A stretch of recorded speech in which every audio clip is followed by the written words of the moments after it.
Hello and welcome to another video from the only channel you need to not only survive the current apocalypse, but actually enjoy. Today's video is going to be about food math, because without a clear understanding of real food math, you can't have a real understanding about food. And not understanding about food in a survival situation can cost you your life. Now, I'm going to give you a little illustration.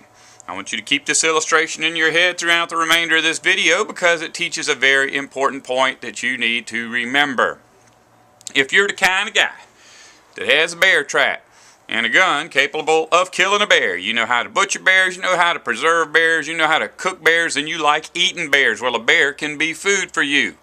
But what happens if you're out in the woods setting up all them gadgets and a bear comes out and eats you?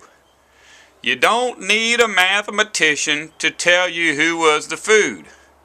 Any casual observer watching a bear run through the woods with your left leg hanging out of his mouth is going to know that you were the food. That brings up a very important philosophy of mine. If you eat it, it's food. But if you feed it, you're food.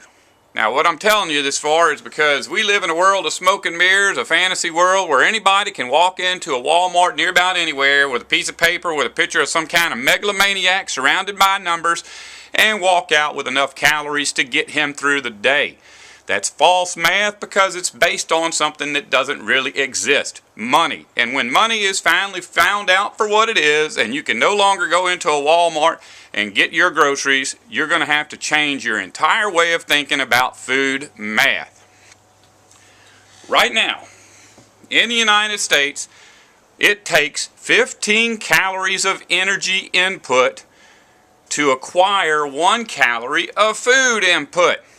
That's right, the unit of measure of energy is a calorie. We use the same unit of measure for the energy that we get out of our food as we use for the energy to do anything else. Operate your motor vehicle, turn on a light, whatever. Right now, fossil fuels such as coal, petroleum, and natural gas are used in the food industry to produce things at a considerable loss. But that's okay, because fossil fuel is cheap and food is expensive. Now, 15 calories that are used to produce the 1 calorie, of that, 5 of it is in transportation and marketing. That's instantly going to go away, but you still got a 10 calorie input to get 1 calorie out.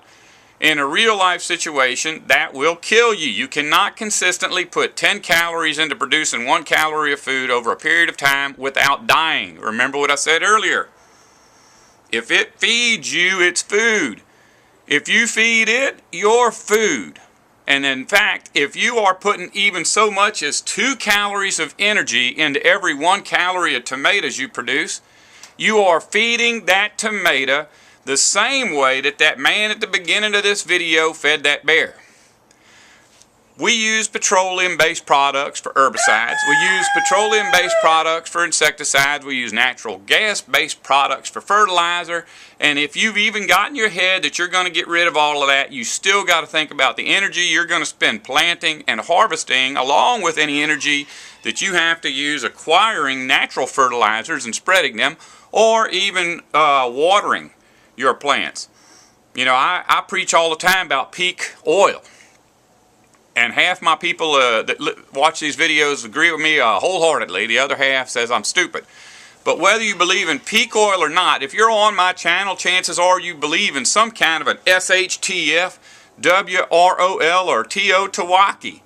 Do you really believe they're going to continue to have farm supply houses and electrical current coming to your house in one of them situations? So whether or not you believe in peak oil, you have got to at least understand the math behind feeding and growing and harvesting things that you're going to eat. The best way to guarantee that your math is going to work is to get to the point where you have 0 input. 0 input in for every 1 calorie out works.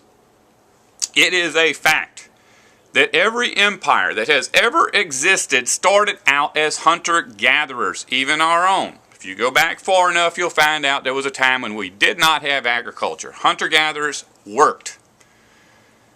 Agriculture was slowly incorporated into our food system. At first, we may have only had 1% of our calories from agriculture, while 99% was still hunter-gathering. But over time, we eventually get to the point where 100% of our calories comes from agriculture. Every empire, every culture that has ever collapsed at about the same time their calorie input or calorie output became all agriculture. It's just a fact. You can go back and analyze each one and say, oh no, the Medes conquered Babylon because of this, or oh, if General Alexander had gone in it.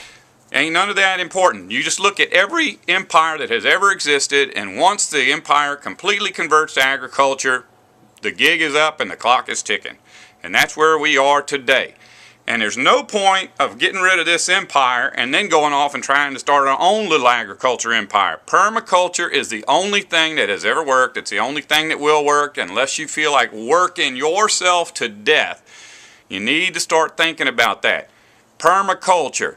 You ain't got to crunch the numbers, but you got to have a basic understanding of food math if you want to survive. And if you don't want to survive, don't listen to me.